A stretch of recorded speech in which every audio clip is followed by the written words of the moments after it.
Station, this is Houston. Are you ready for the event? Ready for the event. CityCast Nashville, this is Mission Control Houston. Please call station for a voice check. Station, this is Whitney Pastorek with CityCast Nashville. How do you hear me? I have you loud and clear. Was that Whitney? Is that right? Yes, sir. How are you? Oh, doing fantastic. You can't have a bad day when you're up, 260.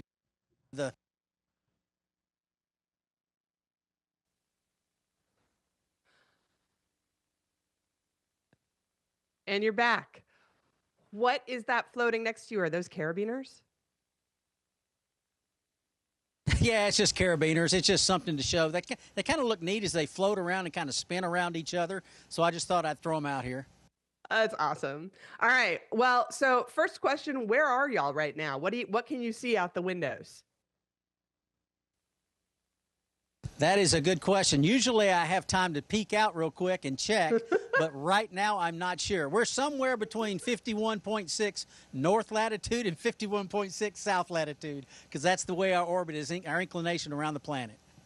We will look that up for our listeners. All right, Butch, you're originally from the Nashville area, and I'm wondering what it was about growing up in Middle Tennessee that made you want to get as far away as humanly possible.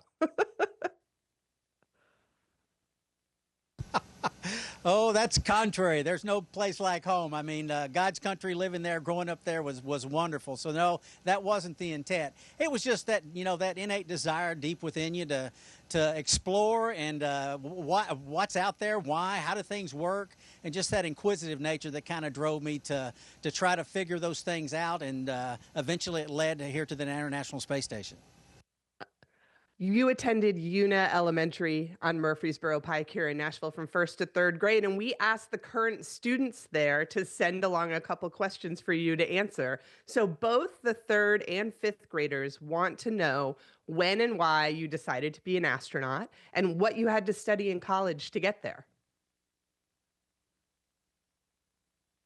Oh, those are really good questions. So, I don't know there's a when necessarily. I think a lot of kids growing up in my time frame kind of looked to the heavens and things that were taking place with NASA and the Apollo program and those time frames and kind of inquisitive, like I said, and desire to go and see and be a part of that and do that. So I don't think I was much different than any other kid in that respect. So along the lines, just really focusing on where the Lord gave me a couple of insights and desires, if you will, and inquisitive, like I said, in mathematics and science, and that kind of went down a path to engineering and eventually led into the Navy after I had completed an engineering degree, and then, of course, like I said, eventually led here to NASA. The 3rd graders also want to know, what does space feel like? Space feels a lot like Superman, if I put it in that perspective, because you can actually literally fly. And there's no other place that you can do that other than space. It is thrilling. And for our listeners at home on our podcast, he just did a backflip for us. All right, the 1st graders cut right to the most important question, which is, how did you get stuck up there?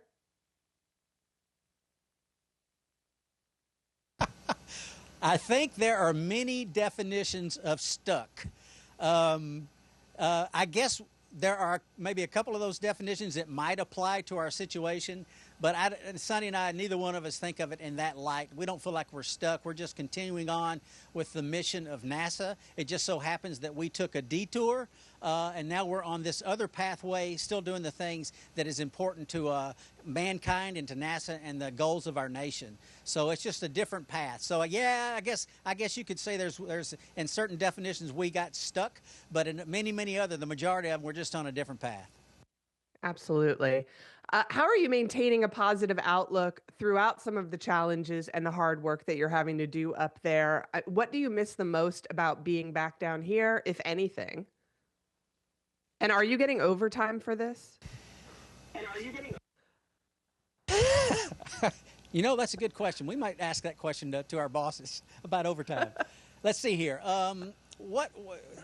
Mindset. A mindset does go a long way. I've got a biblical worldview. I look at things through the eyes of Scripture, and there's things in Scripture that took place with all the people in the different stories of the Bible that didn't necessarily things go the way they wanted. And I take strength and comfort in that the good Lord's in control, and that this is the path that He has me on at this moment, and therefore I am content.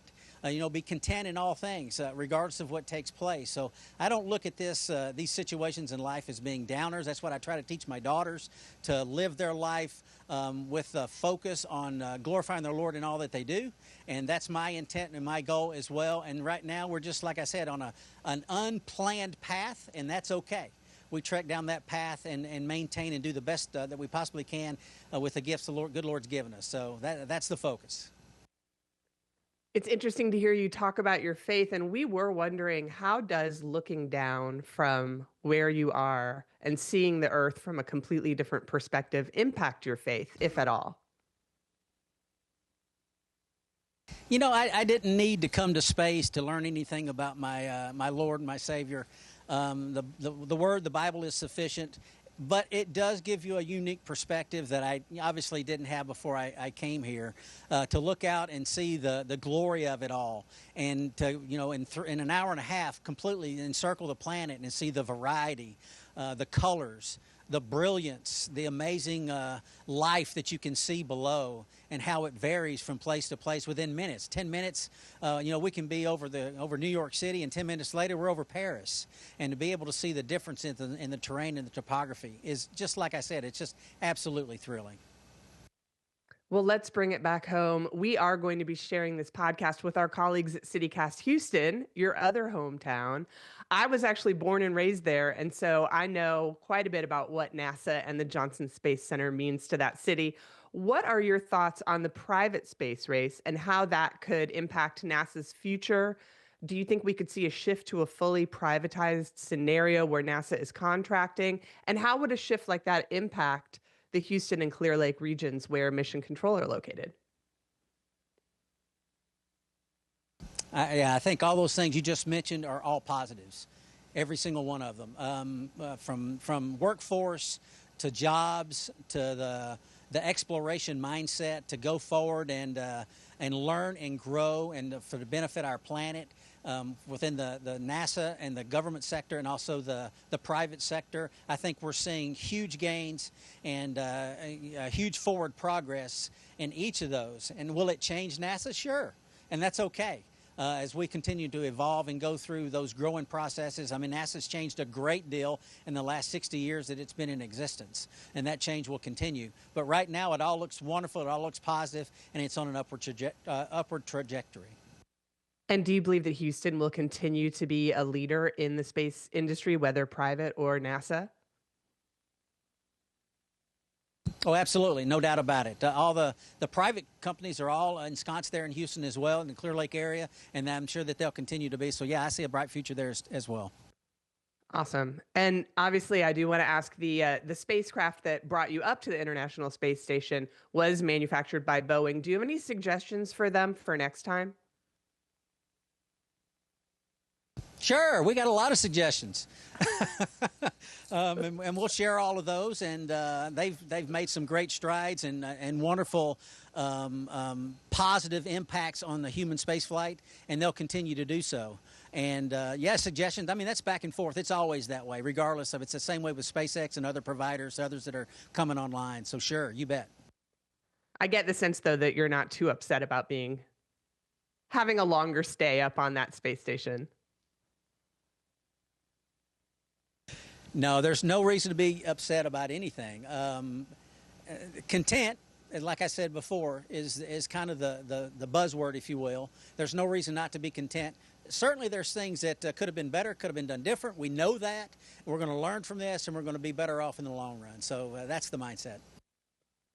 All right, let's move to some important issues down here on Earth. We know that you're a big SEC football guy. You played for Tennessee Tech in undergrad.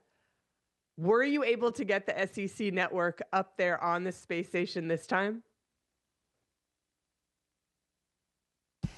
I would have flown in space without the SEC network, but it certainly is nice to have when you're here. Yes, I do have it, and I do watch the ball games. I watch Tech games as well. I can't get them live yet. I'm trying, but Tennessee Tech, I've watched some of those games on recording, and of course Vandy is what a year they're having. I mean, just amazing to see the Vanderbilt Commodores be in the position they're in, playing Texas this week. I think it is there in Nashville. I wish I could be there, but we'll be watching from afar for sure. Could you see the Vanderbilt goalpost make its way to the river from space? Couldn't quite see it from space, but I did see the video. It's pretty impressive. All right. More importantly, let's talk about the rivalry between your two hometowns, both Nashville area, Mount Juliet, and Houston, Texas. Tennessee Titans or Houston Texans? I'm going to make you choose. I'm sorry, that's easy. Tennessee Titans. You're going to be welcomed like a king back here in Nashville, but I don't know that you're going to be able to set foot back in Houston. What are some of your favorite places to visit when you come back to the Nashville area to see family? I know you've still got folks who live around here, so where do y'all love to go?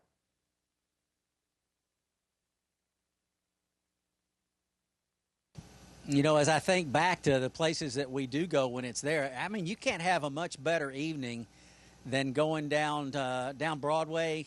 I think the name of the restaurant that we've eaten at a couple of times is Blanco Cocina. They're across the street from the Bridgestone Arena. Have a meal there, get a big old burrito and some refried beans and some rice, and walk across the street and watch Predators game. I don't know that gets much better than that. Absolutely. And then what's the first iconic Houston meal that you're going to eat when you get back home?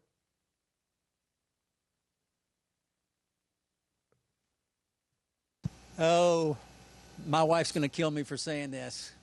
I love her cooking, but as I'm watching the SEC network, and I'm not trying to put plugs in for these different organizations, but that pimento cheese, honey, chicken, jalapeno sandwich that they're putting on TV for on the commercials, that looks pretty tasty. What would pimento cheese do? Hey, we got a visitor real quick. Oh. You might recognize Sonny Williams. Say hi to Nashville and Houston. Hello, Nashville. Hello, Houston. Butch loves peanut butter. Hello, Sonny. Thanks for joining us. I was about to ask, speaking of pimento cheese, what would that do in microgravity? It would do good. It'd be very tasty. And it's the combination of those. I don't know why, your taste may change a little bit up here. And so, I don't know, it just looks very tempting with all those different flavors in that one sandwich. I'm just picturing little chunks of pimento cheese floating through the air like those carabiners next to you. All right. Yeah, that's easy, though. You just, go fly over and just suck them out of the air. Let's do another face-off. Houston Tex-Mex or Nashville hot chicken?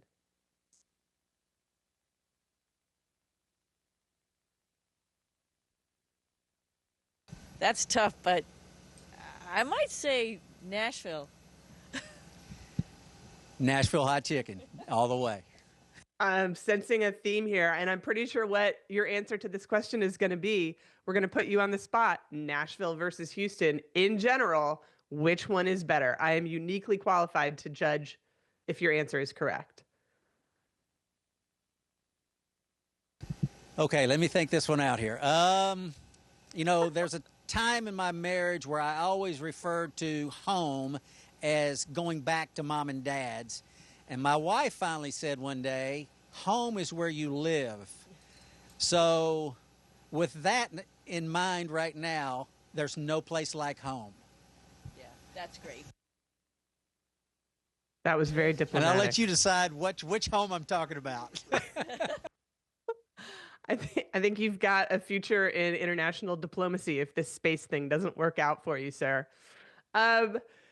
Your training as a Navy pilot, as you mentioned, was obviously a huge part of your successful career as an astronaut. And we're actually going to run this episode on Veterans Day. So I'm curious about what your advice is to those UNA elementary kids or any others who might be listening and wanting to know how to follow in your footsteps. I tell you that Sonny, also a naval aviator, both of us. There is no better place to serve your nation than in the nation's military, whether you go Navy, Army, Air Force, or Marine, or Air Force, or Space Force, excuse me, or Coast Guard. I think it's a great thing for anyone to serve for however long you decide to do it. I served 30 years. Sonny served 30 years before we retired, and that's just my mandatory retirement age. I probably wouldn't have retired. So I don't think there's any better way to live your life serving your nation, however long that is, and then go on from there if you so choose to do so. I think that's a great kind of a mindset to send down and encourage the kids with. Absolutely. And Sonny, since you're here, where are you originally from? Forgive me for not knowing. She's not from God's country. Another version of it, I think.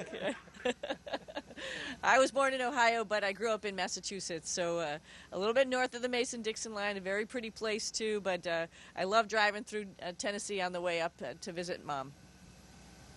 Nice save. Good save, Sonny. Thank you so much. All right. Are there any messages that we can send home, Butch, to your family, your friends, both here in Nashville and in Houston, where they might disown you upon return?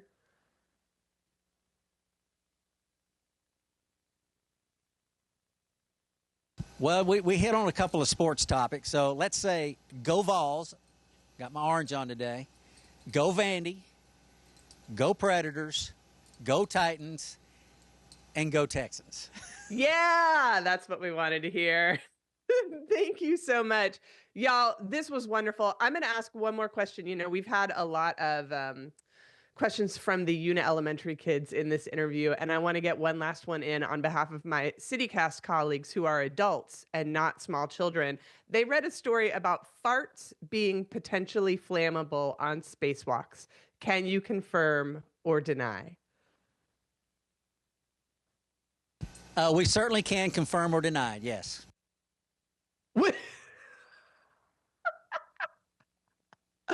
All right. On that Hey, note, I'll let you in on a little secret. I'll let you in on a little secret. I'll let you in on a little secret. You know, there's different processes. I mean, you notice I've got a little bit of a puffy face, more so than normal, because of the fluid shift. Sonny doesn't have it. She's got a good vein that drains her face, and my vein's not as big as hers, I guess. There's differences in the physiology of your body that takes place, and we still don't understand it, but boy, I tell you what, the body can produce a great deal of gas, more so than normal. It doesn't matter who you are. It's across the board. So anyway, you've got the secret. The secret's out now. I'm glad we could break that news. Well, listen, we can't thank y'all enough for your time. We can't thank you enough for your service and everything you're doing up there to help push technology and our understanding of space forward. And we're just sending you a lot of love from Tennessee and from Texas. So y'all stay safe and come home soon. All right. Thanks, y'all. We enjoyed being with you from the ISS. Yeah. Appreciate it, Whitney. Y'all have a great day. Great Tennessee day. You too. Station, this is Houston ACR. Thank you. That concludes our event. Thank you to all participants. Station, we're now resuming operational comm.